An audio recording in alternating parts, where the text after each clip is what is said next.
Students, ఈ సీక్వెన్స్లో ఫైనల్గా ఏ product వస్తుందో మనం చెక్ చేద్దాం.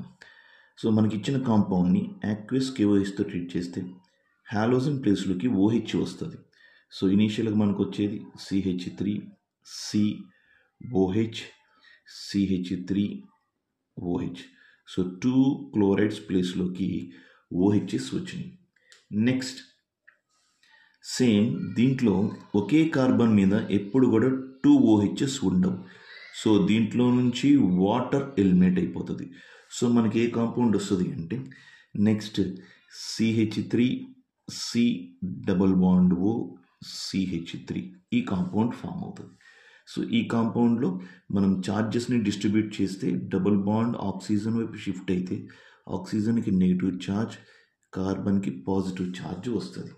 నెక్స్ట్ ఈ గ్రిగ్నార్డ్ రీజియన్తో ట్రీట్ చేసినప్పుడు గ్రిగ్నార్డ్ రీజియన్లో మనం 2 పార్ట్స్ చేద్దాం. MgBr ఏమో ప్లస్లో ఉంటుంది, CH3 ఏమో మైనస్లో ఉంటుంది. సో ఈ మైనస్ని కార్బన్కి అటాచ్ చేయండి, ప్లస్ని ఆక్సిజన్కి అటాచ్ చేయండి. సో ఇప్పుడు మనకి వచ్చే ప్రోడక్ట్ CH3 COMgBr. ఈ కార్బన్కి CH3 అటాచ్ అవుతుంది. ఆల్రెడీ ఇక్కడ CH3 ఉంది.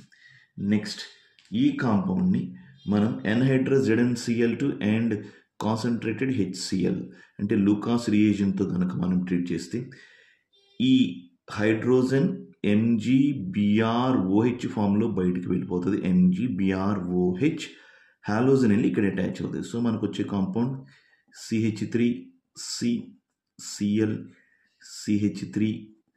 CH3 ప్లస్ MgOHBr అనే కాంపౌండ్. సో మన ఫైనల్ ప్రొడక్ట్ ఇదన్నమాట.